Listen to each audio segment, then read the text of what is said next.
চড়ে করে পরে বসে আছে আমাদের জাতির পিতা বাবা আজর রশি ধরে টানতেছে, নিচে নমরুদের আগুনের চুলা দাউ দাউ করে জ্বলতেছে। ফেরেশতা জিবরাইল এসে সালাম দিয়ে বলে, ওগো আল্লাহর নবী ইব্রাহিম, আপনি যে হারে কাঁদতেছেন, আপনার কান্না দেখে আমার দরদ হয়ে গেল। আপনি যদি চান, আল্লাহ আমাকে 600 পাখা দান করছে। জোরে কোন কয়শো? একটা পাখার বাতাস দিব, আগুনের চুলা সাগরে গিয়ে নিভে যাবে। যদি আপনি চান, আপনার কান্না দেখে আমার দরদ হয়।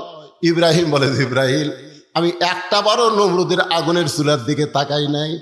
তাহলে কাঁদতেছেন কেন? বলে, কান্দার কারণ হলো আমার জন্ম দেওয়া বাপ, আমার জন্ম দেওয়া বাপ রশি ধরে টানতেছে আমাকে আগুনে ফেলে দেওয়ার জন্য।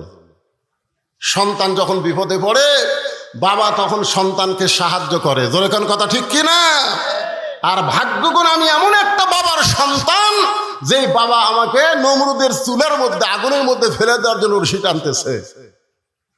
আপনারা বলেন তো, ইব্রাহিম নবীর বাবা মানুষটাকে ভালো না খারাপ? জোরে কোন, ভালো না খারাপ? আর আমাকের বাপ,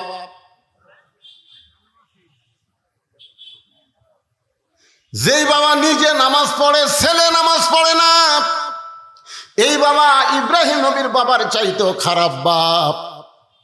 যেই বাবা তার সন্তানকে একদম বাগডম প্রাইমারি ভর্তি করে দেয়, হাফেজি মাদ্রাসায় ভর্তি করে দেয় না, এই বাপ ইব্রাহিম নবীর বাপের চাইতেও খারাপ বাপ। কথা কর না কেন? এইবার কথা বন্ধ হলো কেন? আপনি সত্যি করে বলেন তো, প্রাইমারি যদি আপনার সন্তানকে ভর্তি করে দেন, ওই সন্তান পাক হবে না নাপাক হবে? কেবারে পাক না পাক আপনারা বোঝেন না। কারণ পাক হবে না নাপাক হবে? আর এই হাফিজি মাদ্রাসায় যদি আপনার সন্তান ভর্তি করে দেন, ওই নাপাক হবে না পাক হবে? কারণ কি? কারণ হাফিজি মাদ্রাসায় যে শিক্ষা দেওয়া হয়, সেইটা ধরবার গেলেই পবিত্র হইয়া ধরা লাগবে। জোরে কোন কথা ঠিক? কথা কন। আল্লাহ কোরআনে বলেছে, লা ইয়ামাসসুহু ইল্লাল মুতাহহারুন। ততক্ষণ পর্যন্ত তুমি পবিত্র না হবে, ততক্ষণ কোরআন স্পর্শই করতে পারবে না। যেই কোরআন ধরতে গেলে পবিত্র হতে হয়, সেই কোরআনের সমাজ যদি বাংলাদেশে চালু হয়, বাংলাদেশ কেমন দেশ হবে এটা বাংলার মুসলমান কল্পনাই করতে পারতেছে না। জোরে কোন কথা ঠিক কিনা? একবার যদি কল্পনায় আনতে পারত, তাহলে মানুষের তৈরি আইন এইটা গ্রহণ করতো না। আল্লাহর কোরআন আইন বাস্তবায়ন করার জন্য নিজের জীবন আল্লাহ রাস্তায় কুরবানি দিয়ে দিত। জোরে কোন কথা ঠিক কিনা? কারণ আল্লাহ রাসূল বলেছেন, মান সাআলাল্লাহু তাআলা আশ-শাহাদাতি বিসিদকিন বাল্লাগাহুল্লাহু মানাজিলাশ শুহাদা ওয়াই মাতা আলা ফিরাশিহি। এই হাদিসের বাংলা অর্থ হলো, এই বাংলাদেশে কোরআনের আইন চালু হবে, কলেমার পতাকা পথ করে উড়বে, এই নিয়তে যারা ইসলামী আন্দোলন করে আল্লাহ রাস্তায় শাহাদতের তামান্না নিয়ে চলে, আল্লাহ রাসূল বলেছেন, ওই মাতা আলা ফিরাশিহি, সে যদি নিজের বিছনায় মৃত্যুবরণ করে, বাল্লাগাহুল্লাহু মানাজিলাশ শুহাদা, হাসরের ময়দানে আল্লাহ তাকে শহীদদের কাতারে দাঁড় করাইয়া দিবে। আপনারা বলেন তো, শহীদের কোনো হিসাব আছে? এ কথা কন না, শহীদের কোনো হিসাব আছে? আর যারা আল্লাহ রাস্তায় শহীদ হয়, তাদের মৃত্যুর কোনো যন্ত্রণা হয়? এ বাংলাদেশের কতকগুলা কোরআনের পাখিদেরকে ফাঁসি দেওয়া হলো, ফাঁসি দেওয়ার পরে আপনারা তাদেরকে দেখছেন? দেখেননি?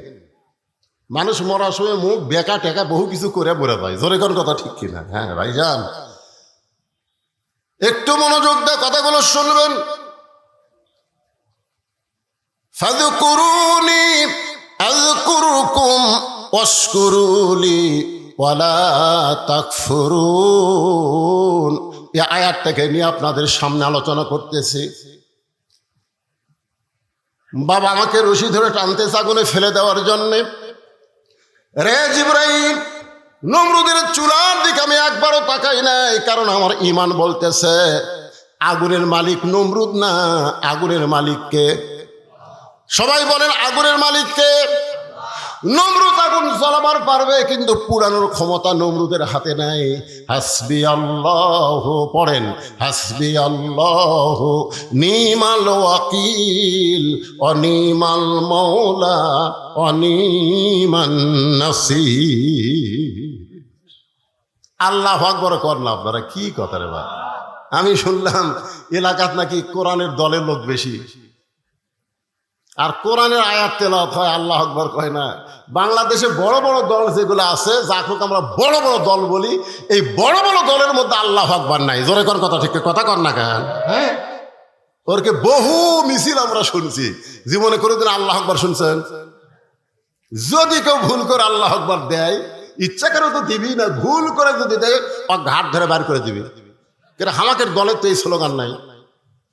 তা আপনারা কি সেই দলের মানুষ? কোরআনের আয়াত শুনলে ইমান বাড়ে না কমে? একই কথা কয়দিন শুনবে? আল্লাহর কোরআনের আয়াতটাকে শোনেন, দেখি আপনাদের ইমান কি বোঝে। ইন্নামাল মুমিনুনা আল্লাযীনা ইযা যুকিরাল্লাহু ওয়াজিলাত কুলুবুহুম ওয়া ইযা তুলিয়াত আলাইহিম আয়াতুহু জাদাতুহুম ঈমানা ওয়া আলা রাব্বিহিম ইয়াতাওয়াক্কালুন। আল্লাহ কয়, ইব্রাহিম তোমার ঈমানের যে পাওয়ার, নমরুদের আগুনের সেই পাওয়ারই নেই।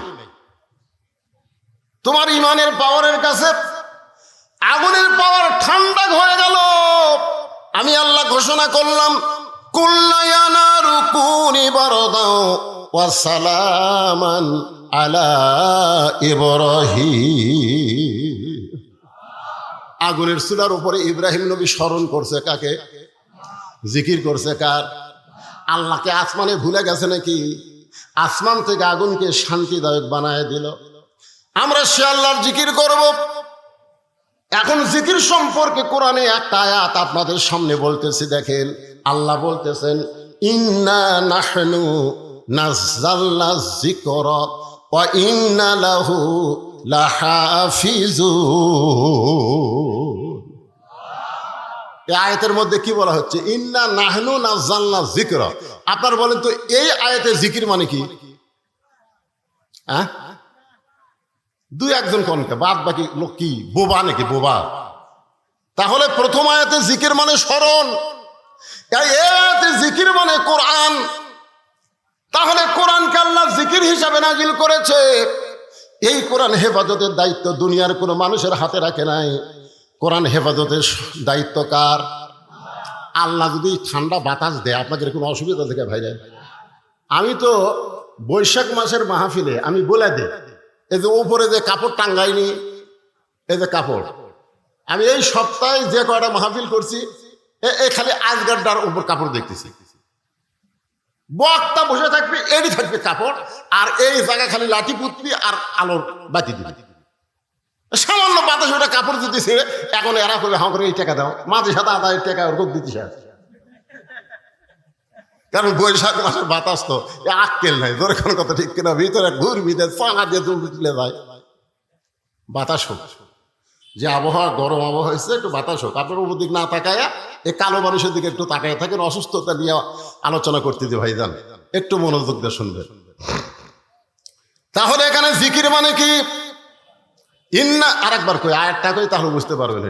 ইন্না নাহনু নাযালনা যিকরা ওয়া ইন্না লাহু লাহাফিজুন। এখানে জিকির মানে আপনার সবাই এক বাক্যে বলেন কোরআন, জোরে বলেন না। এই কোরআন হেফাজতের দায়িত্ব কার?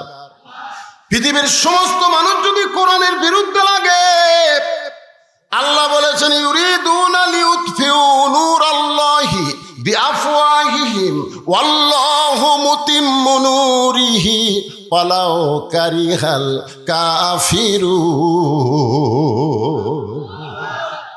বাংলাদেশের সমস্ত মানুষ মুসলমান হয়েও যদি কোরআনের আইন না চায়, আল্লাহর কোনো ক্ষতি হবে না। জোরে কোন কথা ঠিক কিনা? আল্লাহর কোনো ক্ষতি হবে? কোনো ক্ষতি নেই। করেন না কেন? শয়তানের দল করেন, কি হবে? আল্লাহর কি হবে? আর আল্লাহর দল করলে আপনাদের কি হবে, কি লাভ হবে, সে লাভটা জানা লাগবে না। হ্যাঁ, খালি দল করেন, নামাজ পড়েন, রোজা করেন, বামপন্থী দল করেন, আর মসজিদে ঢোকেন ডান পায়ে, সিটারি করেন।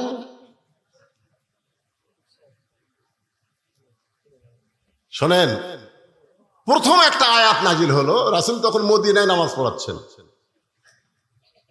আয়াতটা নামাজের মধ্যে আল্লাহ তাআলা রাসূলের উপর নাজিল করলেন, নামাজের ভিতরেই আল্লাহ ওহী নাজিল করলো। আয়াতটা হলো, ইয়া আইয়ুহান নাবিয়্যু হারজিল মুমিনিনা আলাল কিতাল।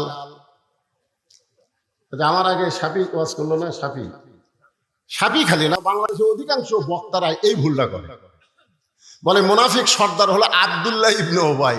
আব্দুল্লাহ ইবনে উবাই হলো একজন সাহাবী।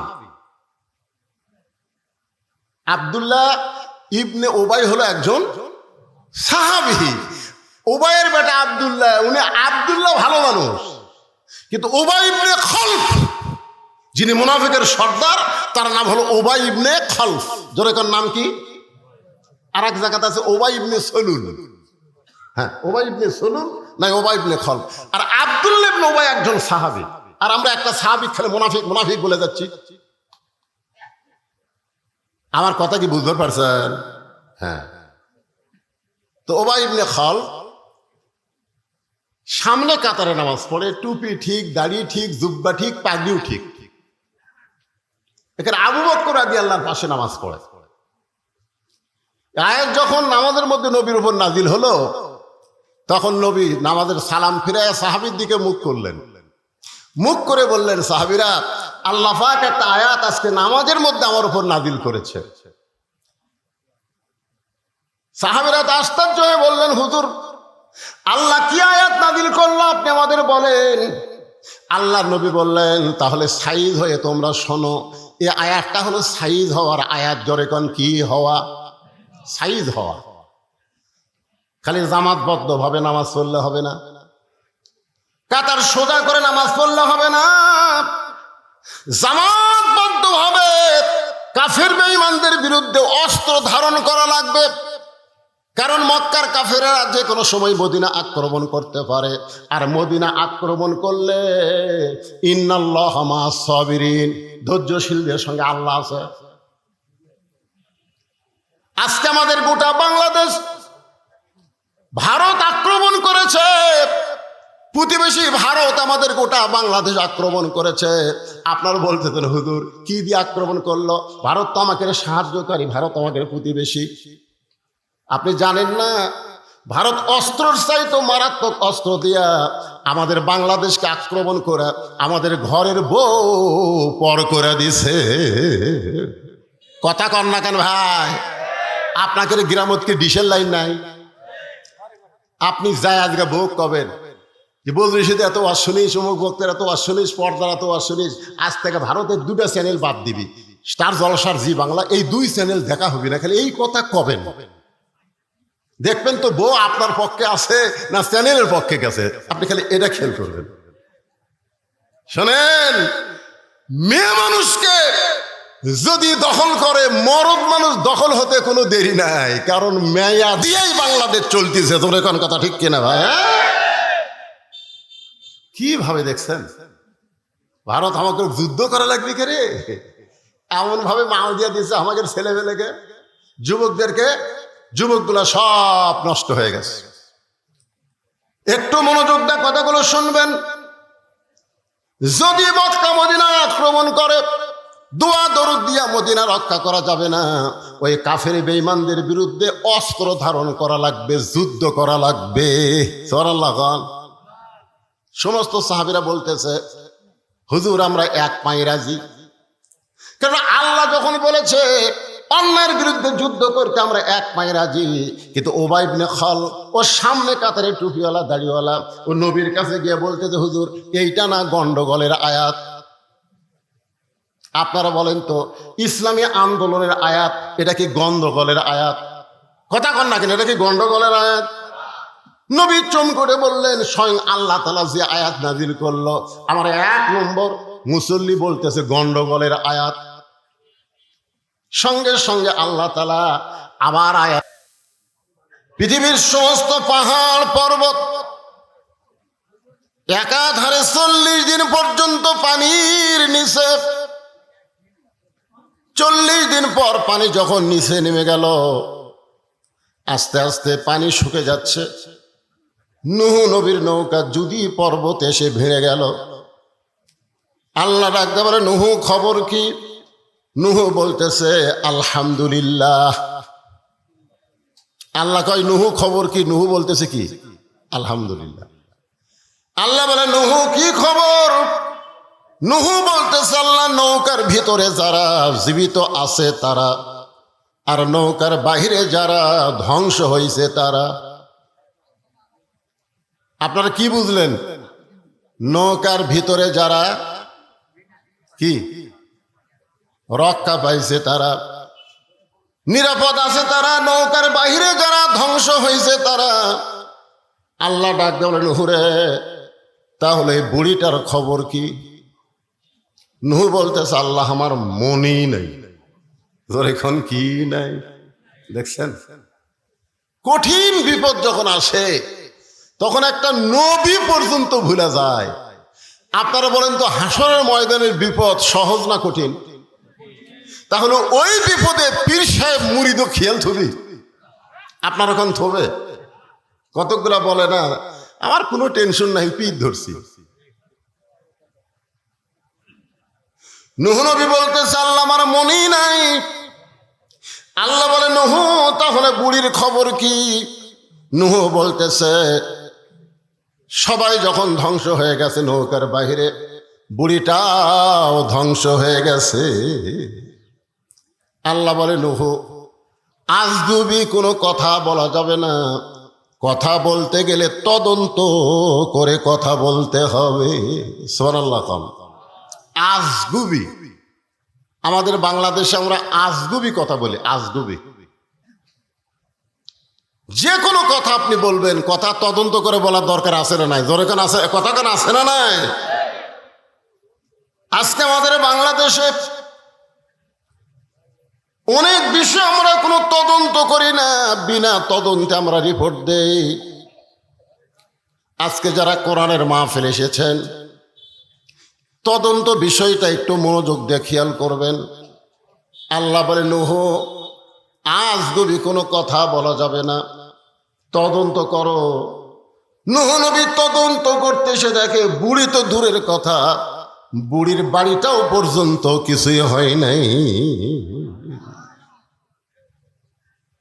পাহাড়ের উপরে পানি চলে গেল, আর একটা ঝুবড়ি বাড়ি, সেই বাড়িটাই কিছু হলো না। নূহ ডাক দিলেন বুড়িমা, সঙ্গে সঙ্গে বুড়ি টোপলা নিয়ে হাজির। নূহ বলতেছে বুড়িমা টোপলা কেন? বুড়ি বলতেছে আগে থেকেই সাইজ হয়ে আছি, তুমি কখন ডাক দিবে আর গজব যখন আসবে তখন টোপলা সামাল করতে আমার দেরি হবে, সেজন্য আগে থেকেই সাইজ। আল্লাহ বলতেছেন ইয়া আইয়ুহাল্লাযীনা আমানুত্তাকুল্লাহা হাক্কা তুকাতিহি ওয়া লা তামুতুন্না ইল্লা ওয়া আনতুম মুসলিমুন। আল্লাহ বলতেছেন মুসলমান না হয়ে মরো না। আমরা কখন মরবো কেউ জানি? এই জোরে এখন কেউ জানি? তাহলে আমরা যদি না জানি কখন মৃত্যু হবে, তাহলে মুসলমান আমাদের হওয়ার জন্যে আমরা টোপলা বান্দার মতন কি ঈমান আমল ঠিক রাখছি? আপনারা কি মনে করতেছেন? বর্তমান যে পরিবেশ বাংলাদেশে চলতেছে, এই পরিবেশে এখন যদি আজরাইল আমাকে জান কবজ করবার আসে, আমরা কি করব? ও বাবা রে মারে, ও বাবা আজরাইল রে। একটা গজলেতে আছে, এবারের মতন ফিরে যাও রে আজরাইল, মিনতি করিয়া কই তোমারে। নূহ বললেন বুড়িমা বন্যা গজব শেষ হয়ে গেছে, বন্যা গজব শেষ হয়ে গেছে। সুবহানাল্লাহ হবেন না? ও বুড়িমা তোমার কথা আমার মনেই নাই, তোমার কথা আমার মনেই নাই, বন্যা গজব শেষ। আমি শুধু তোমার কাছে জানতে চাই, গোটা দুনিয়ার সব কিছু ধ্বংস হয়ে গেল, তোমার ঝুবড়ি বাড়ি আর তোমার কিছুই হলো না। বুড়ি মুস্কি মুস্কি হাসের বলে, নুহুরে, আমি যখন আল্লাহর প্রতি ঈমান গ্রহণ করেছি তখন ঈমান আমাকে বলে দিয়েছে দুনিয়ার সবাই তোমাকে ভুলে যাইতে পারে, কিন্তু আল্লাহ তোমাকে কোনোদিন ভুলবে না। আমাদের সবাই সবাইকে ভুলে যেতে পারবে, কিন্তু একজনই আমাদের ভুলবে না। তিনি কে? আরো জোরে বলেন, তিনি কে? তাহলে আমরা জিকির করব কার? ঠিক আছে ইমান, ঠিক আছে তো? কি মনে হচ্ছে কার জিকির হবে? চড়ে করে পরে বসে আছে আমাদের জাতির পিতা বাবা আজর, রশি ধরে টানতেছে, নিচে নমরুদের আগুনের চুলা দাও দাও করে জ্বলতেছে। ফেরেশতা জিবরাইল এসে সালাম দিয়ে বলে, ওগো আল্লাহর নবী ইব্রাহিম, আপনি যে হারে কাঁদতেছেন, আপনার কান্না দেখে আমার দরদ হয়ে গেল। আপনি যদি চান, আল্লাহ আমাকে 600 পাখা দান করছে। জোরে কোন কয়শো? একটা পাখার বাতাস দিব, আগুনের চুলা সাগরে গিয়ে নিভে যাবে। যদি আপনি চান, আপনার কান্না দেখে আমার দরদ হয়। ইব্রাহিম বলে, জিবরাইল, আমি একটা বারও নমরুদের আগুনের চুলার দিকে তাকাই নাই। তাহলে কাঁদতেছেন কেন?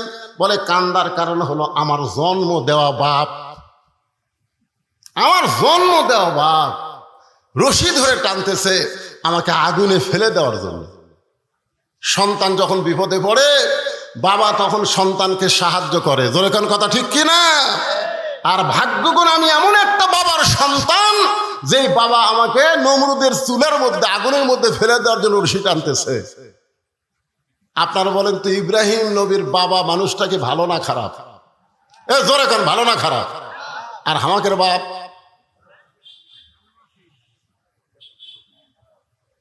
যেই বাবা নিজে নামাজ পড়ে, ছেলে নামাজ পড়ে না, এই বাবা ইব্রাহিম নবীর বাবার চাইতেও খারাপ বাপ। যেই বাবা তার সন্তানকে একদম বাগডম প্রাইমারি ভর্তি করে দেয়, হাফেজি মাদ্রাসায় ভর্তি করে দেয় না, এই বাপ ইব্রাহিম নবীর বাপের চাইতেও খারাপ বাপ। কথা কন না কেন? এইবার কথা বন্ধ হলো কেন?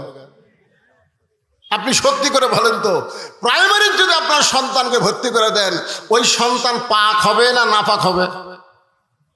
কেবারে পাক না পাক আপনারা বোঝেন না। কারণ পাক হবে না নাপাক হবে? আর এই হাফিজি মাদ্রাসায় যদি আপনার সন্তান ভর্তি করে দেন, ওই নাপাক হবে না পাক হবে? কারণ কি? কারণ হাফিজি মাদ্রাসায় যে শিক্ষা দেওয়া হয়, সেইটা ধরবার গেলেই পবিত্র হইয়া ধরা লাগবে। জোরে কোন কথা ঠিক? কথা কন। আল্লাহ কোরআনে বলেছে, লা ইয়ামুসসুহু ইল্লাল মুতাহহারুন। ততক্ষণ পর্যন্ত তুমি পবিত্র না হবে, ততক্ষণ কোরআন স্পর্শই করতে পারবা না। যেই কোরআন ধরতে গেলে পবিত্র হতে হয়, সেই কোরআনের সমাজ যদি বাংলাদেশে চালু হয়, বাংলাদেশ কেমন দেশ হবে এটা বাংলার মুসলমান কল্পনাই করতে পারতেছে না। জোরে কোন কথা ঠিক কিনা? একবার যদি কল্পনায় আনতে পারত, তাহলে মানুষের তৈরি আইন এইটা গ্রহণ করতো না। আল্লাহর কোরআন আইন বাস্তবায়ন করার জন্য নিজের জীবন আল্লাহ রাস্তায় কুরবানি দিয়ে দিত। জোরে করে কথা ঠিক কিনা? কারণ আল্লাহ রাসূল বলেছেন, মান সাআলাল্লাহু তাআলা আশ-শাহাদাতি বিসিদকিন বাল্লাগাহুল্লাহু মানাজিলাশ শুহাদা ওয়া মাতা আলা ফিরাশিহি। এই হাদিসের বাংলা অর্থ হলো, এই বাংলাদেশে কোরআনের আইন চালু হবে, কলেমার পতাকা পথ পথ করে উড়বে, এই নিয়তে যারা ইসলামে আন্দোলন করে আল্লাহ রাস্তায় শাহাদতের তামান্না নিয়ে চলে, আল্লাহ রাসূল বলেছেন, ওই মাতা আলা ফিরাশিহি, সে যদি নিজের বিছানায় মৃত্যুবরণ করে, বাল্লাগাহুল্লাহু মানাজিলাশ শুহাদা, হাসরের ময়দানে আল্লাহ তাকে শহীদদের কাতারে দাঁড় করাইয়া দিবে। আপনারা বলেন তো, শহীদের কোনো হিসাব আছে? এ কথা কন না, শহীদের কোনো হিসাব আছে? আর যারা আল্লাহ রাস্তায় শহীদ হয়, তাদের মৃত্যুর কোনো যন্ত্রণা হয়? বাংলাদেশের কতকগুলা কোরআনের পাখিদেরকে ফাঁসি দেওয়া হলো, ফাঁসি দেওয়ার পরে আপনারা তাদেরকে দেখছেন? দেখেননি? মানুষ মরার সময় মুখ বেকা টেকা বহু কিছু করে বলে ভাই। জোরে কোন কথা ঠিক কিনা? হ্যাঁ ভাইজান, একটু মনোযোগ দিয়ে কথাগুলো শুনবেন। ফাযকুরুনি আযকুরকুম ওয়াশকুরুলি ওয়ালা তাকফুরুন। এই আয়াতটাকে নিয়ে আপনাদের সামনে আলোচনা করতেছি। বাবা আমাকে রশি ধরে টানতেছে আগুনে ফেলে দেওয়ার জন্যে। রে জিবরাইল, নমরুদের চুলার দিকে আমি একবারও তাকাই নাই, কারণ আমার ঈমান বলতেছে আগুনের মালিক নমরুদ না, আগুনের মালিককে। সবাই বলেন আগুনের মালিককে। নমরুদ আগুন জ্বালাবার পারবে, কিন্তু পুরানোর ক্ষমতা নমরুদের হাতে নাই। হাসবি আল্লাহ, পড়েন হাসবি আল্লাহ নিমাল ওয়াকিল অনিমাল মৌলা অনিমান নাসির। আল্লাহু আকবার কর না আপনারা, কি কথা রে ভাই? আমি শুনলাম এলাকাত নাকি কোরআনের দলের লোক বেশি, আর কোরআনের আয়াত তেলাওয়াত হয়, আল্লাহু আকবার কয় না। বাংলাদেশে বড় বড় দল যেগুলো আছে, যাকে আমরা বড় বড় দল বলি, এই বড় বড় দলের মধ্যে আল্লাহু আকবার নাই। জোরে কোন কথা, ঠিক কথা কর না কেন? হ্যাঁ, ওরকে বহু মিছিল আমরা শুনছি, জীবনে কোনোদিন আল্লাহু আকবার শুনছেন? যদি কেউ ভুল করে আল্লাহু আকবার দেয়, ইচ্ছা করে তো দিবি না, ভুল করে যদি দেয় ঘাট ধরে বার করে দিবি। কিন্তু আমাদের দলের তো এই স্লোগান নাই। তা আপনারা কি সেই দলের মানুষ? কোরআনের আয়াত শুনলে ঈমান বাড়ে না কমে? একই কথা কয়দিন শুনবে? আল্লাহর কোরআনের আয়াতটাকে শোনেন, দেখি আপনাকে ঈমান কি বোঝে। ইন্নামাল মুমিনুনা আল্লাযীনা ইযা যুকিরাল্লাহু ওয়াজিলাত কুলুবুহুম ওয়া ইযা তুলিয়াত আলাইহিম আয়াতুহু জাদাতুহুম ঈমানা ওয়া আলা রাব্বিহিম ইয়াতাওয়াক্কালুন।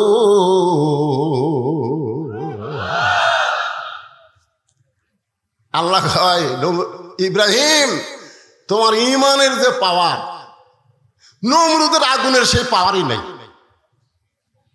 তোমার ঈমানের পাওয়ারের কাছে আগুনের পাওয়ার ঠান্ডা হয়ে গেল।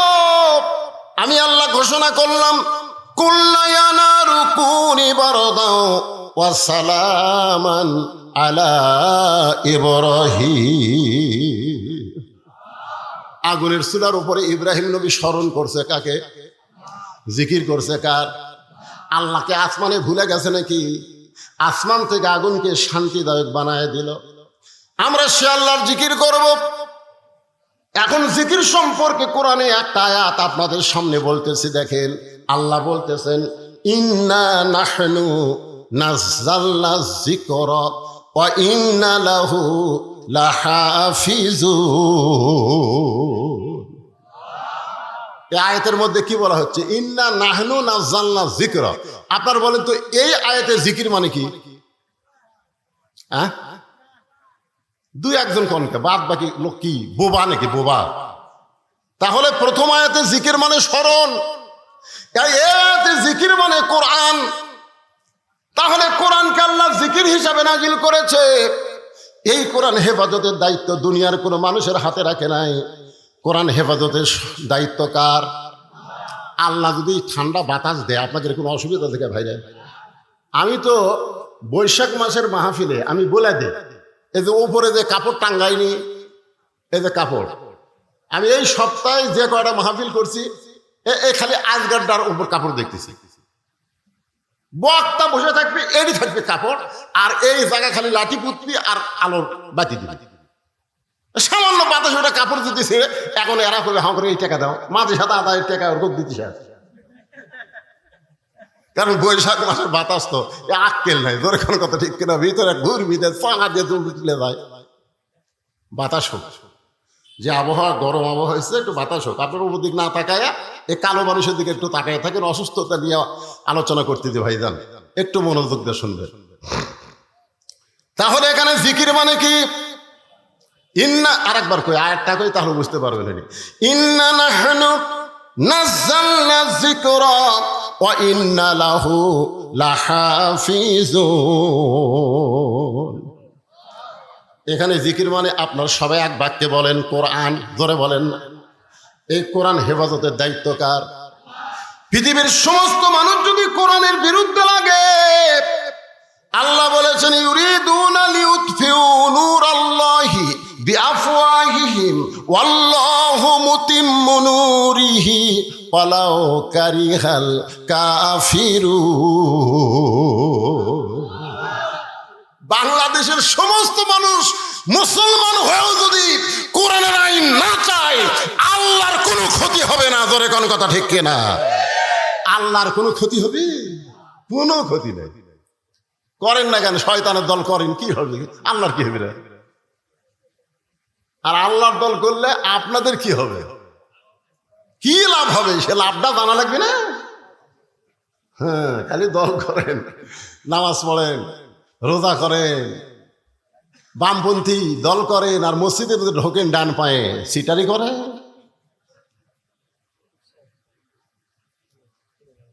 শোনেন, প্রথম একটা আয়াত নাজিল হলো, রাসূল তখন মদিনায় নামাজ পড়াচ্ছেন। আয়াতটা নামাজের মধ্যে আল্লাহ তাআলা রাসূলের উপর নাজিল করলেন, নামাজের ভিতরেই আল্লাহ ওহী নাজিল করলো। আয়াতটা হলো ইয়া আইয়ুহান নাবিয়্যু হারজিল মুমিনিনা আলাল কিতাল। আমার আগে শাফি ওয়াজ করলো না, শাফি খালি না, বাংলাদেশের অধিকাংশ বক্তারা এই ভুলটা করে। বলে মুনাফিক সর্দার হলো আব্দুল্লাহ ইবনে উবাই। আব্দুল্লাহ ইবনে উবাই হলো একজন সাহাবী। আব্দুল্লাহ ইবনে উবাই হলো একজন সাহাবী। উবাইয়ের বেটা আব্দুল্লাহ, উনি আব্দুল্লাহ ভালো মানুষ, কিন্তু উবাই ইবনে খলফ যিনি মুনাফিকের সর্দার, তার নাম হলো উবাই ইবনে খলফ। জোরে কোন নাম কি? আর এক জায়গাতে আছে উবাই ইবনে সলুল। হ্যাঁ, উবাই ইবনে সলুল না, উবাই ইবনে খলফ। আর আব্দুল্লাহ ইবনে উবাই একজন সাহাবী। আর আমরা একটা সাহাবী খেলে মুনাফিক বলে যাচ্ছি। আমার কথা কি বুঝতে পারছেন? হ্যাঁ। তো উবাই ইবনে খলফ সামনে কাতারে নামাজ পড়ে, টুপি ঠিক, দাড়ি ঠিক, জুব্বা ঠিক, পাগড়িও ঠিক। এখানে আবু বকর রাদিয়াল্লাহু পাশে নামাজ পড়ে। আয়াত যখন নামাজের মধ্যে নবীর উপর নাজিল হলো, তখন নবী নামাজের সালাম ফিরায় সাহাবীর দিকে মুখ করলেন, মুখ করে বললেন, সাহাবীরা, আল্লাহ পাক একটা আয়াত আজকে নামাজের মধ্যে আমার উপর নাজিল করেছে। সাহাবীরা আশ্চর্য হয়ে বললেন, হুজুর, আল্লাহ কি আয়াত নাজিল করলো আপনি আমাদের বলেন। আল্লাহ নবী বললেন, তাহলে সাইদ হয়ে তোমরা শোনো, এই আয়াতটা হলো সাইদ হওয়ার আয়াত। জোরে কোন কি হওয়া? সাইদ হওয়া। খালি জামাতবদ্ধ ভাবে নামাজ পড়লে হবে না, কাতার সোজা করে নামাজ পড়লে হবে না, জামাতবদ্ধ ভাবে কাফের বেঈমানদের বিরুদ্ধে অস্ত্র ধারণ করা লাগবে। কারণ মক্কার কাফেররা যে কোনো সময় মদিনা আক্রমণ করতে পারে, আর মদিনা আক্রমণ করলে ইন্নাল্লাহা মা'আস সাবিরিন, ধৈর্যশীলদের সঙ্গে আল্লাহ আছে। আজকে আমাদের গোটা বাংলাদেশ ভারত আক্রমণ করেছে, প্রতিবেশী ভারত আমাদের গোটা বাংলাদেশ আক্রমণ করেছে। আপনারা বলতেছেন, হুজুর কি দিয়ে আক্রমণ করলো? ভারত তো আমাকে সাহায্যকারী, ভারত আমাদের প্রতিবেশী। আপনি জানেন না, ভারত অস্ত্রের চাইতে মারাত্মক অস্ত্র দিয়া আমাদের বাংলাদেশকে আক্রমণ করে আমাদের ঘরের বউ পর করে দিছে। কথা কন না কেন ভাই? আপনাকে গ্রামতকে ডিশের লাইন নাই? আপনি যাই আজকে ভোগ কবেন যে বলছিস এত ওয়াজ শুনিস, অমুক ভক্তের এত ওয়াজ শুনিস, পর্দার এত ওয়াজ শুনিস, আজ থেকে ভারতের 2টা চ্যানেল বাদ দিবি, স্টার জলসার জি বাংলা, এই 2 চ্যানেল দেখা হবে না। খালি এই কথা কবেন, দেখবেন তো বউ আপনার পক্ষে আছে না চ্যানেলের পক্ষে গেছে। আপনি খালি এটা খেয়াল করবেন। শোনেন, মেয়ে মানুষকে যদি দখল করে, মরদ মানুষ দখল হতে কোনো দেরি নাই, কারণ মেয়া দিয়েই বাংলাদেশ চলতেছে। তোর এখন কথা ঠিক কিনা ভাই? কিভাবে দেখছেন? ভারত আমাকে যুদ্ধ করা লাগবে কে রে? এমন ভাবে মাল দিয়ে দিচ্ছে আমাদের ছেলেমেয়েকে, যুবকদেরকে, যুবকগুলা সব নষ্ট হয়ে গেছে। একটু মনোযোগ দিয়ে কথাগুলো শুনবেন। যদি মক্কা মদিনা আক্রমণ করে, দোয়া দরুদ দিয়া মদিনা রক্ষা করা যাবে না, ওই কাফের বেঈমানদের বিরুদ্ধে অস্ত্র ধারণ করা লাগবে, যুদ্ধ করা লাগবে। সুবহানাল্লাহ। সমস্ত সাহাবীরা বলতেছে হুজুর আমরা এক পায়ে রাজি, কারণ আল্লাহ যখন বলেছে অন্যায়ের বিরুদ্ধে যুদ্ধ করতে আমরা এক পায়ে রাজি। কিন্তু উবাই ইবনে খালদ ও সামনে কাতারে টুপিওয়ালা দাড়িওয়ালা ও নবীর কাছে গিয়ে বলতেছে হুজুর এইটা না গন্ডগোলের আয়াত। আপনারা বলেন তো ইসলামী আন্দোলনের আয়াত এটা কি গন্ডগোলের আয়াত? কথা কন না কেন, এটা কি গন্ডগোলের আয়াত? নবী চুম করে বললেন স্বয়ং আল্লাহ তাআলা যে আয়াত নাজিল করলো আমার 1 নম্বর মুসল্লি বলতেছে গন্ডগোলের আয়াত। সঙ্গে সঙ্গে আল্লাহ তাআলা আবার আয়াত ওয়ামিনান নাসি মান ইয়াকুলু আমান্না বিল্লাহি ওয়া বিল ইয়াউমিল আখিরি ওয়া মা হুম বিমুমিনিন।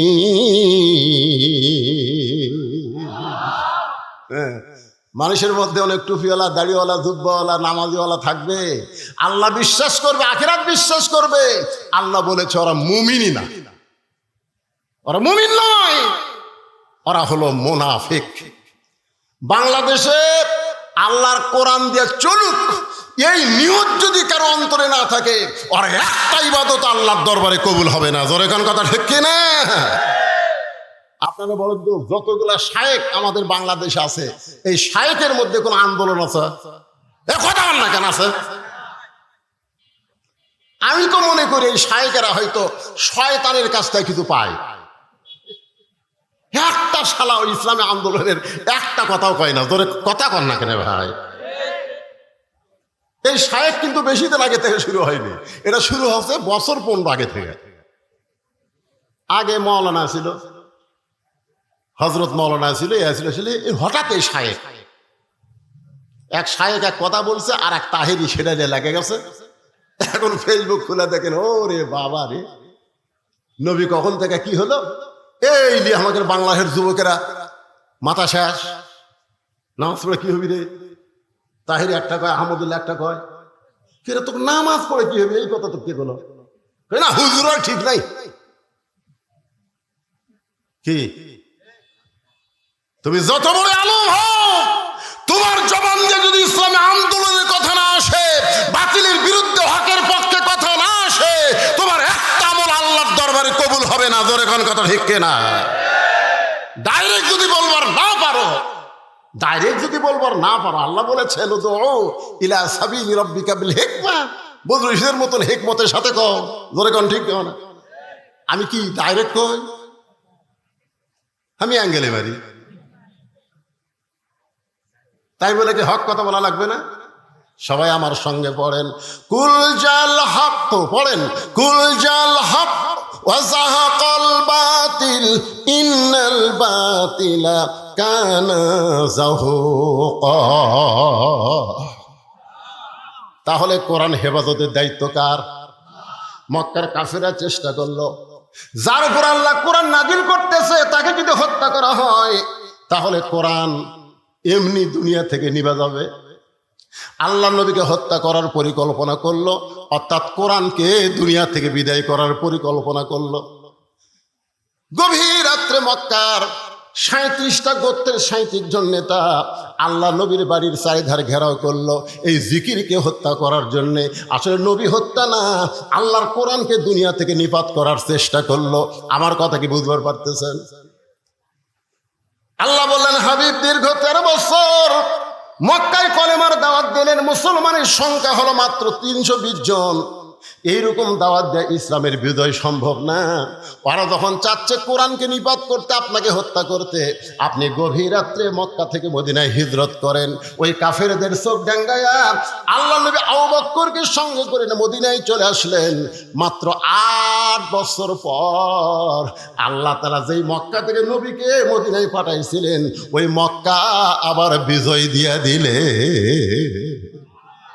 সবাই পড়েন আমার সঙ্গে, ইজা জা আনাসরুল্লাহি ওয়াল ফাতুহ ওয়া রাআইতান নাসা ইয়াদখুলুনা ফি দীনিল্লাহি আফওয়াজা ফাসাব্বিহ বিহামদি রাব্বিকা ওয়াস্তাগফির ইন্নাহু কানা তাওয়াবা।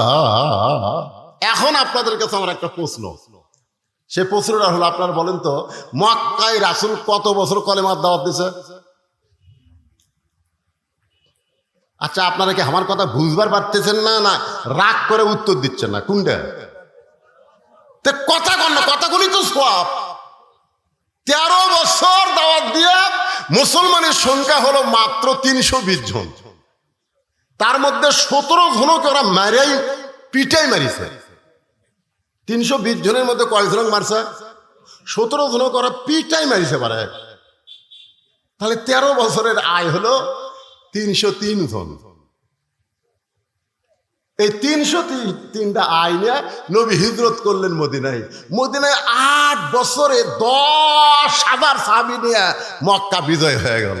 তাহলে 13 বছরে 320 জন আর 8 বছরে 10,000। কোন ইসলাম? মক্কার ইসলাম না মদিনার ইসলাম? কোনটা চান আপনারা? কথা কয় না। মক্কার ইসলাম খালি পিটন খাওয়া, আর মদিনার ইসলাম খালি পিটন খাওয়া না, মারবো। হ্যাঁ, আজকে বাংলাদেশে মক্কার ইসলাম চলতেছে খালি পিটন খাওয়ার দাস। কোনো কথা ঠিক না, পিটন দেওয়ার ইসলাম নাই ভাই রে। যারা ইসলামে আন্দোলন করতেছে তারাও হেকমত অবলম্বন করতেছে। এই যে সামনে নির্বাচন, এক ঘন যায়নি। হেকমত করতে করতে আমি এক ওয়াজে বলি, চৌরাশা চুরি করতেছে আর ওই হেকমত অবলম্বন করছে, ইন্নাল্লাহ মা'আস সাবিরিন, ধৈর্যশীলদের সঙ্গে আল্লাহ আছে। এই কয়ে ধৈর্য ধারণ করতেছে, এদিকে চোর সব নিয়ে চলে গেছে। ওই হেকমতে আছে, ওই হেকমতে আছে।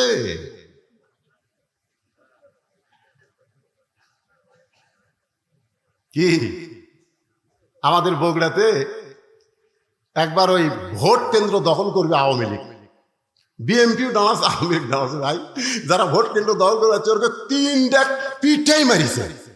এই মারা মাত্র এক জায়গাত মরিছে, সঙ্গে সঙ্গে গোটা কাহার নন্দীগ্রাম আর কোনো জ্ঞানজাম নাই। কি বুঝতেছেন?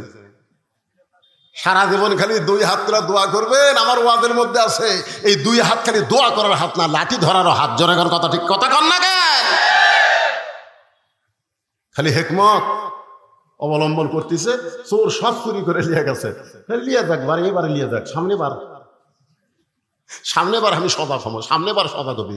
ওই সামনে আস্তে আস্তে আবার চোর আসবে। আপনি খালি হেকমতি ধরবেন। এই করতে করতে 16-17 বছর চলে গেল। জোরে কোন কথা কন না কেন? একটু মনোযোগ দিয়ে শুনবেন। আল্লাহ নবী মক্কায় থাকতে কলেমার দাওয়াত দিয়েছেন, কারণ নবী ছিলেন ইমাম আর আবু জেহেল ছিলেন নেতা। নবী ছিলেন ইমাম আর আবু জেহেল হলো নেতা। এই কারণে 13 বছরে মুসলমানের সংখ্যা হলো 320 জন। কারণ জালেম যদি নেতা হয় আর ভালো মানুষ যদি মসজিদের ইমাম হয়, ওই মসজিদ দিয়ে কোনোদিন সমাজের 1 পয়সা উপকার হবে না। জোরে কোন কথা ঠিক কিনা? জালেম হচ্ছে নেতা আর আলেম হচ্ছে ইমাম। আল্লাহ দেখলেন ইসলামের ধারা পাল্টাতে হবে, এই নবীকে হিজরত করে মদিনায় নিয়ে গেলেন। মদিনায় নিয়ে যাওয়ার পরে আল্লাহ তাআলা সর্বপ্রথম নবীকে দিয়ে একটা মসজিদ বানায় নিলেন, যে মসজিদের নাম হলো মসজিদে কোবা। ধরে কোন মসজিদের নাম কি? যারা হজ করছেন, এখানে যারা হাজী সাহেব আছেন তারা সবাই মসজিদে কোবা চেনেন, অথবা যারা ওমরা করছেন তারাও চিনেন। ওই মসজিদের মধ্যে 2 রাকাত নামাজকে যদি আদায় করে আল্লাহ খুশি হয়ে তাকে একটা ওমরা হজের সওয়াব দিয়ে দেয়। কাবা ঘরে 2 রাকাত নামাজ পড়লে আপনি 2 লক্ষ রাকাত নামাজের সওয়াব পাবেন। মদিনায় যদি 2 রাকাত পড়েন আপনি 1 লক্ষ রাকাত নামাজের সওয়াব পাবেন। বাইতুল মুকাদ্দাসে যদি 2 রাকাত পড়েন 1 লক্ষ রাকাত নামাজের সওয়াব পাবেন। আর মসজিদে কুবার মধ্যে 2 রাকাত পড়লে একটা উমরা হজের সওয়াব পাওয়া যাবে। তাহলে চিন্তা করেন মসজিদে কুবার এত দাম কেন? এই বাংলার মুসলমান, মসজিদে কুবার দাম কেন জান লাগবে না? মসজিদ কি জন্যে? মসজিদ কি জন্যে? কয়েকদিন আগে যে আপনাদের সামনে ওয়াজ করলাম, ওখানে মসজিদের কিছুটা গুরুত্ব তুলে ধরছি। ব্যারাস যতই দল করো, মসজিদের মধ্যে কয় দল? জয় কন না কেন? এক দল। আওয়ামী লীগ, বিএনপি, জাতীয় পার্টি, জামাত সব কাতার সোজা করতেছে। মসজিদের প্রথম যে আজান হলো, সেই নামাজ হলো জোহরের নামাজ। আজান দিলেন হযরত বেলাল ইবনে রেবাব। নামাজ চলতেছে মসজিদে কুবার মধ্যে। সেখান থেকে মসজিদ নববী বদলি হয়ে গেল। মসজিদ নববীতে মেহরাব আছে, মসজিদে কুবার মধ্যে কোনো মেহরাব নাই। যারা ঢুকছেন তারা বুঝতে পারবেন। মেহরাব হলো অস্ত্র রাখার জায়গা। মসজিদে কুবাতে অস্ত্রের ঘোষণা আসে নাই, মসজিদ নববীতে অস্ত্রের ঘোষণা আইছে। প্রথম যুদ্ধ হলো বদরের যুদ্ধ।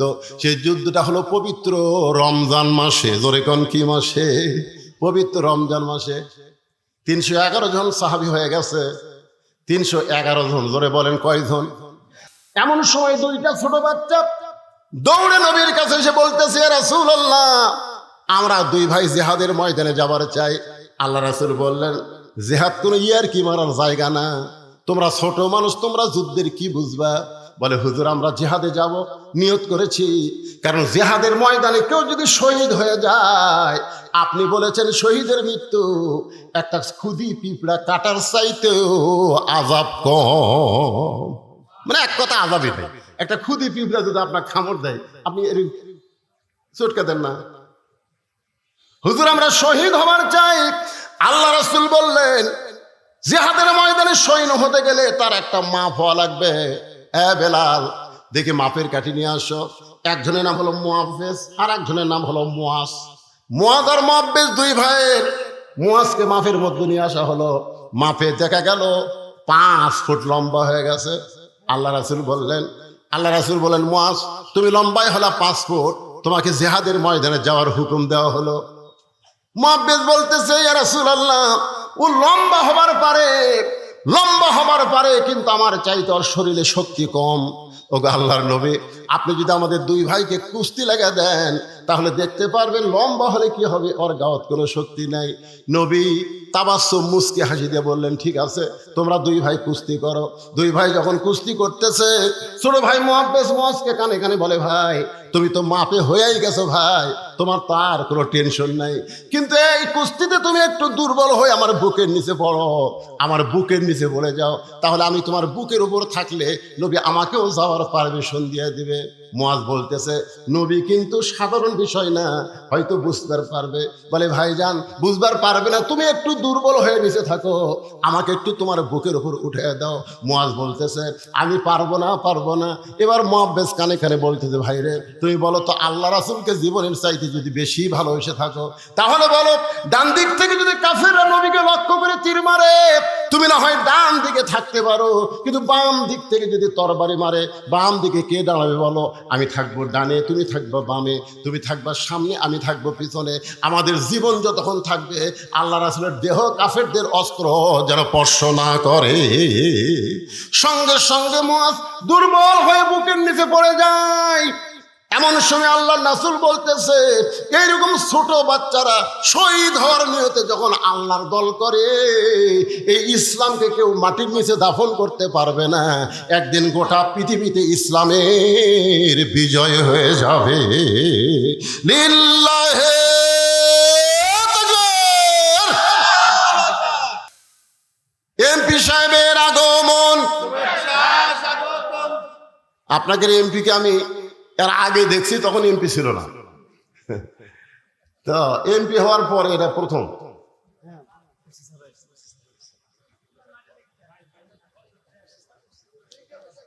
মান্দা থানার অফিসার ইনচার্জ সাহেবের আগমন। সবাই বলেন শুভেচ্ছা, স্বাগতম। আরে ভাই, এখন আসেন, উপর আসেন। না না না, এমনি অনেক রাত হয়ে গেছে, আসেন আসেন আসেন আসেন।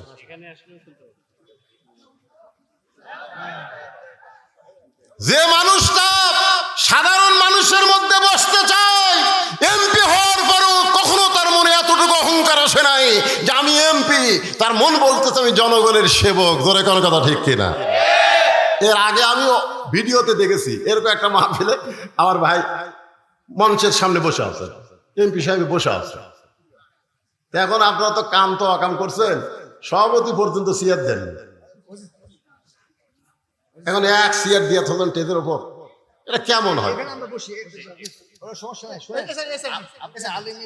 না না শোনেন, আমি কই এর ওই দিকে কয়েকটা প্লাস্টিকের চেয়ার তো দেখা যাবে, আনা যাবে না, যেহেতু আনা যাবে না।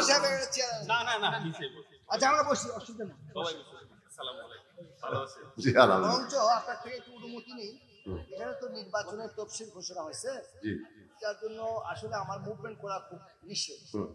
মানে সিইসি থেকে আরম্ভ করে ব্যাকে ধরার জন্য বসে আছে, মানে যে কোনো সময় সকল। আবার আপাও বলছে, সে কারণে আমি যদি একটু সালাম দিয়ে চলে যেতে পারতাম আপনার এই নির্বাচন চলার কারণ, তাছাড়া আমার সারা রাত বসে থাকতে আপত্তি নেই।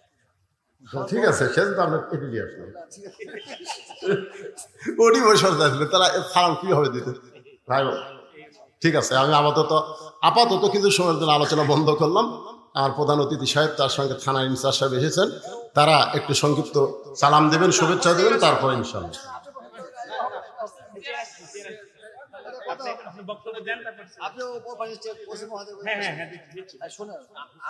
আমরা জনগণের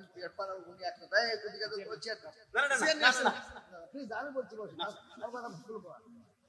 না, খারাপ লাগবে না, তাহলে আপনি নিচে যায় বসে। না না না, এটা হবে না, এটা হয়। ওরা তো গভর্নমেন্টের প্রতিনিধি, আমি হচ্ছে আপনাদের প্রতিনিধি, আমি আপনাদের সাথে থাকবো। ওরা ওখানে বসায় থাকা মানে শেখ হাসিনা আমরা তো অনুরোধ করতেই আছি স্যার।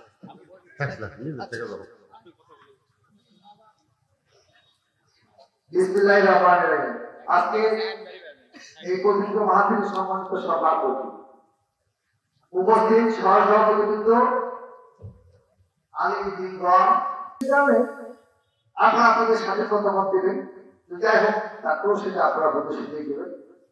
নির্বাচন চলছে, তো এখানে আলিমকে রেখে কথা বলা আসলে সমস্যা। তারপরে একটু বলুন, সেটি হলো কেন বলুন, সেটি হলো আপনারা 7 তারিখে যে জায়গায় আমাকে নিয়ে যে গান করেছেন, যে জায়গায় আমাকে দিয়েছেন, 30 তারিখে যেখানে আমি শপথ নিয়েছি, ওখানেও শপথ ছিল। সেই শপথ কোরআনের সাথে সাদৃশ্য সম্পূর্ণ শপথ। তো সেই জায়গায় যে জায়গায় নিয়ে যে আপনারা দাঁড়িয়েছেন, তারপরে দিয়েছেন, আমি আমার গায়ের কান্না করে দ্রুত করে দিয়ে আপনাদের নিশ্চিত করতে পারব। বাংলাদেশে 3টি আসন, তার মধ্যে একটি আপনাদের এখানে আমাদের প্রিয় নেতা অনুভব ছিলেন তারপর দ্বিতীয় কোনো ব্যক্তি আমরা তো সবাই কোনো না কোনো দলে রাজনৈতিক যারা করি, কোনো না কোনো দলে থাকি, আমরা কিন্তু এটা নিঃশর্ত ভাবে করতে পারি, কিন্তু আমরা সামাজিক কাজকর্ম করতে কারো কিন্তু কোনো বাধা নাই। এখন সেই জায়গা থেকে আমি আপনাদের কাছে দিদি, আমি যেটা বললাম, আমি আমার গায়ের চামড়া খুলে ছোট করে দিলে কিছু করতে পারবো না। ইতিমধ্যে আপনাদের জন্য আমি কাজ শুরু করেছি। আপনারা মাটি কাটার পাইপ থেকে দিচ্ছেন, আমি মাটি কেটে দিচ্ছি, ইনশাআল্লাহ কোনো সমস্যা নাই।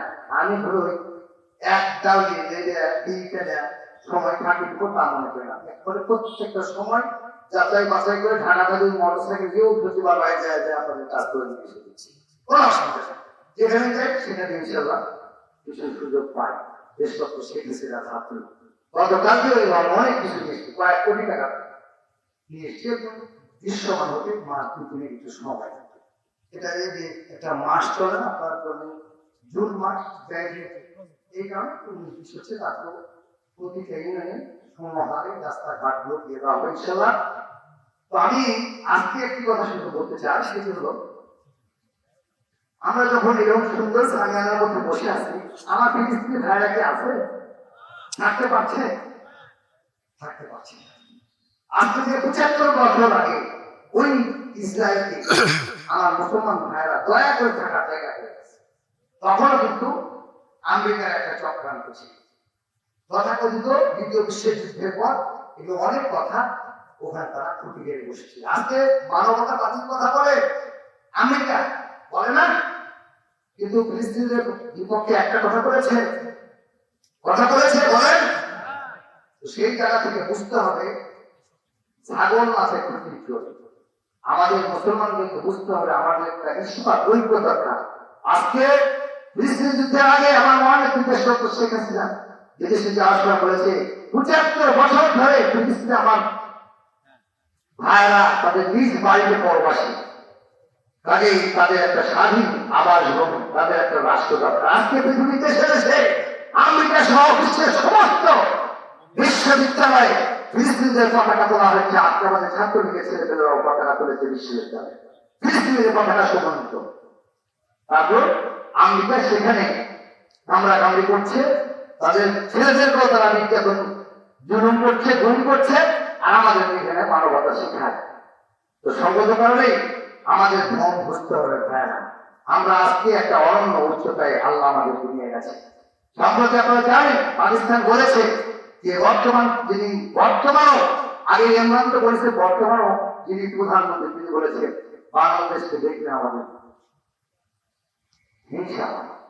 তার মানে ওরা অলরেডি কিন্তু আমাদের তলে পড়ে গেছে। তো সেই জায়গা থেকে আপনারা সবই জানেন পৃথিবীতে এখন হাতের মুঠোয় স্মার্টফোনে সারা পৃথিবী দেখতে পাওয়া যায়। তো যা হোক আজকে আমরা মুসলমানদের ঐক্য চাই, আর সঙ্গত কারণে আমাদের একটু বুদ্ধিমত্তা দিয়ে চলি। যে এক লাইন কথা বলে শেষ করি, আমি যদি ধারাবাহিকভাবে বলি, 1972 সালে দেশ স্বাধীন হওয়ার পর আমরা ছিলাম পাকিস্তানের মধ্যে, ঠিক ঠিক না? বঙ্গবন্ধু গেলেন, আওয়ামী লীগ এবং দেশগত শেখ হাসিনা যেহেতু করছে আমি সেটা বলছেন, কারো তার বিরুদ্ধে বলতে চাই না। সেটি হলো কি করলেন, ওয়াইসি সম্মানিত দিয়ে তিনি প্রথম সৌদি বাদশার সঙ্গে দেখা করলেন। বঙ্গবন্ধুকে হত্যার পর ৭৫ সালের হত্যার পর সৌদি সহ সমস্ত বিশ্ব মুসলিম উম্মাহরা কিন্তু আমাদেরকে স্বীকৃতি দিয়েছিল, পাকিস্তান সহ। তাহলে হজ করলে কি হবে, বঙ্গবন্ধু যখন হোটেল লবিতে দেখা করতে গেলেন তৎকালীন বাদশার সঙ্গে, তখন বাদশা বললেন কি চাই, তো বঙ্গবন্ধু বললেন ইওর এক্সেলেন্সি আমার কিছু চাই না, আমার দেশের ৯০% মুসলমান, তারা ধর্মপ্রাণ মুসলমান, তারা আপনি যেহেতু কাবা শরীফের দায়িত্বে আছে সঙ্গত কারণে আপনার অনুভূতি চাই, তারা হজে আসবে। তার আগে উনি ধার্মিক ভাবে বলেছিলেন কিছু চাই না, আপনি কেন এসছেন, সারা পৃথিবীর মানুষ আমার কাছে চাই চাই চাই করতে আসে, আমি পৃথিবীর মধ্যে পরাক্রমশালী বাদশা, আর আপনি কিছু চান না তো কেন আসেন? বঙ্গবন্ধু দিয়েছিল কিন্তু সেই ধারাবাহিকতায় এই হজের অনুমতি। যাই হোক, এরপরে ইসলামিক ফাউন্ডেশন করলেন উনি, তাবলিগের ইস্তেমার আমাদের ভাইরা এখানে অনেকটা আছেন, তাবলিগের দুই ইসলাম নদী তাদের সাথে দেখা করেছি ইনশাআল্লাহ। এই জমিটাও কিন্তু বঙ্গবন্ধু দিয়েছিল। তারপরে মসজিদের উন্নয়নের কাজ করেছিলেন, বাদ দিন বঙ্গবন্ধু ৭৫ না। তারপর দেশগত শেখ হাসিনা ২০০৮ সালে 19 ডিসেম্বর নির্বাচনের পর, আগের একটু কাগজ সেটা বাকি দিলাম, ৮ সালের নির্বাচনের পর আজকে ১,২০,০০০ আলিম সম্প্রদায়কে মসজিদ ভিত্তিক ইসলামিক শিক্ষা ব্যবস্থা চালু করার জন্য, কোরআনের সবক দেওয়ার জন্য আমাদের বাচ্চাদেরকে অ্যাকোমোডেট করা হয়েছে। সেই ধারাবাহিকতায় সুপার প্রিন্সিপাল বেতন দেওয়া হয়েছে। আজকে কওমিদেরকে স্বীকৃতি দেওয়া হয়েছে গ্রাজুয়েশনে। আজকে সেই ধারাবাহিকতায় ৫৬০টি মসজিদ হয়েছে। আপনাদের মান্দার যে মসজিদটি বন্ধ ছিল, ইনশাআল্লাহ এই মসজিদের কাজ শুরু হয়ে যাবে, মাল খামানা করছে, আপনাদের যোদ্ধাদের পিস হচ্ছে। এরকম যদি আমরা ধারাবাহিক করে বলতে যাই আমাদের শেষ হবে না। সঙ্গত কারণে আপনারা, আমি একটি অনুরোধ রাখবো, গতকালকের আগের দিন আপা স্টেটমেন্ট দিয়েছে ঢাকা ফিলিস্তিনের পক্ষে। আমি তো বললাম আমাদের ছাত্রলীগের ছেলেপেলেরা সমস্ত বিশ্ববিদ্যালয়ে ফিলিস্তিনের ভাগ রয়েছে। তো কাজে আমার মনে হচ্ছে এখানে আমাদের সবার এখানে অনেক জ্ঞানী গুণী মানুষ আছে, আলেম আছেন এবং অনেক দয়াবান লোক আছেন। তো খাস দিলে আখের মনে কিন্তু দোয়া করবেন ওই ফিলিস্তিনি ভাইদের উপর যে জীবন নেমে এসছে, আসলে মা এবং শিশুদেরকে হত্যা করার মধ্যে একটা জাতি দুশ্চিতির উপর করার হয়েছে আজকে পর্যন্ত ফল আছে। তাই আল্লাহ ছাড়া এখান থেকে আমাদের কেউ বাঁচতে পারবে না। পরিশেষে আপনারা সবাই ভালো থাকবেন। আজকে যে মাহফিলের ব্যবস্থাটা হয়েছে এটা ফুরকানিয়া মাদ্রাসা অথবা হাফিজিয়া মাদ্রাসা, এতিমখানা আছে, এতিমখানা যদি এখানে আমার আলেমের দিন আছেন, আমি একটু বলি এতিমখানা যেটা হেফজখানা, এখানে অনেক সময় আমাদের সহযোগিতা করতে পুলিশ বিষয় হয়, কিন্তু যদি ক্যাপিটাল গ্র্যান্ড বাড়ায় এটিএমে করে সেপারেট করে নেন, প্রত্যেক 20,000 টাকা করে প্রথম পাবেন, আর 2 বছর থেকে আরো বাড়বে। তাহলে হবে কি, আপনারা খালি এক সমাজ কল্যাণ ইয়ে থেকে ছাড় করে নিতে হবে, আমি বলে দেবো। আর আমি ওখানে যে ভুবনী আপা আছে আমার সমাজ কল্যাণ মন্ত্রী, ওখান থেকে আমি বার করে নিয়ে আসলে তখন আমি তো দামে চলে, এখানকার দামাবির লোকেরাই কিন্তু এই মাদ্রাসাটা চালায়, ঠিক কিনা? তো এই জন্য আমি হুজুরকেও বলছি যে এখানে আপনি যাবেন, মাহফিলে দেখবেন আমার মতনই কোনো কর্মী আছে, তাদেরই নেতা মন্ত্রী প্রধানমন্ত্রী, তাদের ওই জেলাগুলো থেকে নিয়ে আসলে ইনশাল্লাহ অসুবিধা হবে না। তো যাই হোক, আমি আর কথা বাড়াই না। এখানে এই হাফিজ মাদ্রাসা, এখানে আমি কি দেবো, কি দেওয়া উচিত, আমি একটু ভেবে নিই। ঠিক আছে, ঘর মাদ্রাসার ঘর করি আন্ডার কনস্ট্রাকশন না, ঠিক আছে, আমি একটু ভেবে নিই। ঘটনা আছে জুনের পর বড় বরাদ্দ, এখন যেমন বরাদ্দ ছিল 126টা ওয়ার্ড আমি একদিকে বরাদ্দ দিয়ে শেষ করেছি। আমার কিছু পাইছি সেখানে আমি দিতে পারি, তাকে দিয়েছি আমার কিছু। তাহলে আমি একটু ধীরে সুস্থ দিয়েছিলাম, কিন্তু মাত্র আরো 5 বছর প্রায় থাকবো, আল্লাহ যদি আমাকে সুস্থ দেয়, হায়াত দেয়। আপনারা তো 5 বছরের জন্য দায়িত্ব দিয়েছেন চাকর হিসেবে। আমি একটু মাসমারা করে এখানে দিই, যদি বেশি দিতে চান আমি একটু মানে যাচাই বাছাই করি, একটু আমাকে এখানে নিয়ে আসলে। আর আমি একজুয়াল যেতে 1,000 টাকা সেটা বর্তমানে দিয়ে যাচ্ছি। এখানে একটা মসজিদ আছে না, ওই মসজিদ ব্যাপারে আমার কথা আছে, ওই মসজিদটা একটা নষ্ট হয়ে গেছে, কারণ যদি মসজিদে ঠিক করে ঠিক আছে। তো আস্তে আস্তে এগুলো সবই করে দেওয়া হবে। এখন আমি হুজুরের বসায় দিয়ে করে কথা বলবো, হুজুরের একটা কথা বলে ফেলেছি, আন্ডার কনস্ট্রাকশন।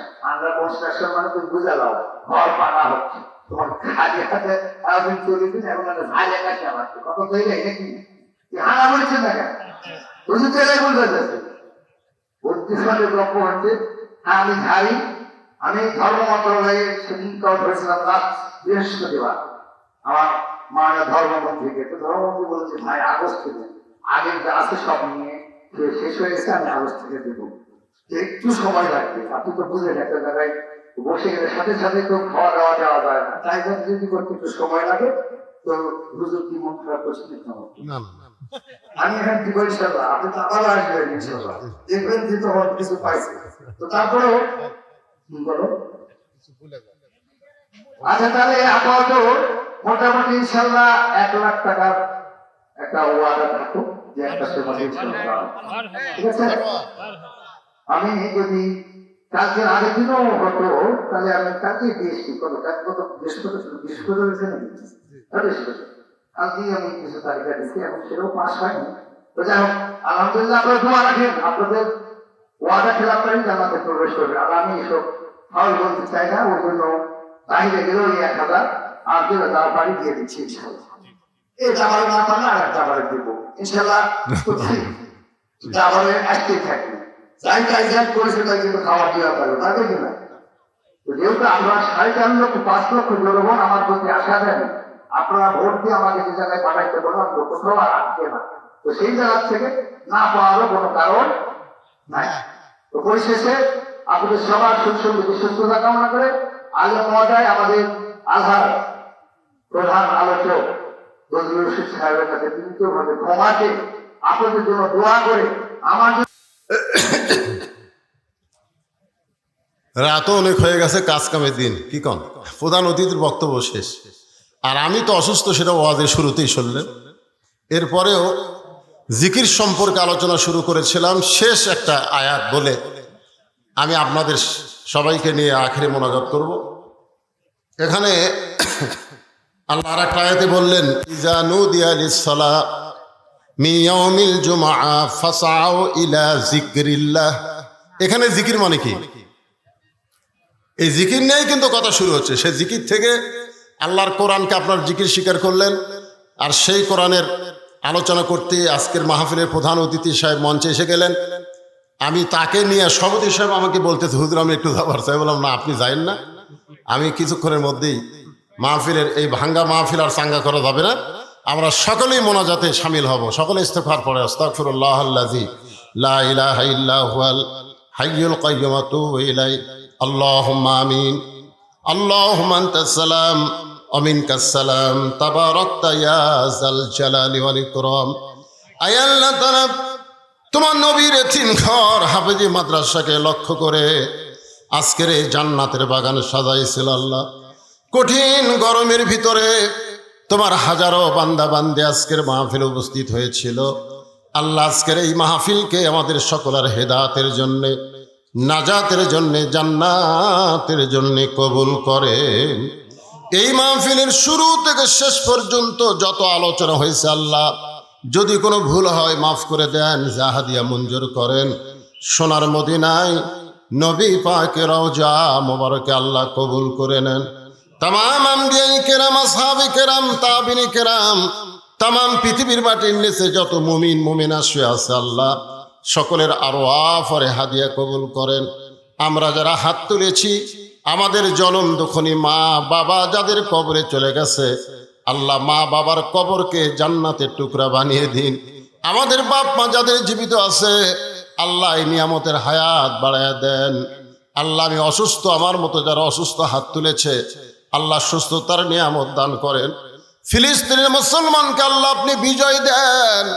ফিলিস্তিনের মুসলমান নিজের জন্য যুদ্ধ করে না, তোমার বাইতুল মুকাদ্দাসকে রক্ষা করার জন্য যুদ্ধ করে।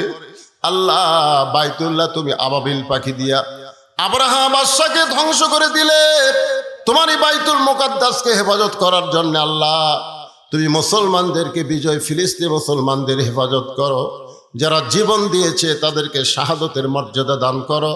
যারা আহত অবস্থায় আছে হাসপাতালে তাদেরকে সুস্থতার নিয়ামত দিয়ে দাও। আল্লাহ, আজকের মাহফিলের সম্মানিত সভাপতিকে আল্লাহ তুমি কবুল করো। আজকের মাহফিলের সম্মানিত প্রধান অতিথি আল্লাহ, এর আগে আমি মান্দায় অনেক মাহফিল দেখে করেছি, তাকে তখন এরকম নেতার আসনে দেখি নাই। আজকে তিনি নেতার আসনে বসে জনগণের চাকর হিসাবে নিজকে প্রমাণ করতেছেন। আল্লাহ, আমার ভাইকে শারীরিক সুস্থতা দান করবেন।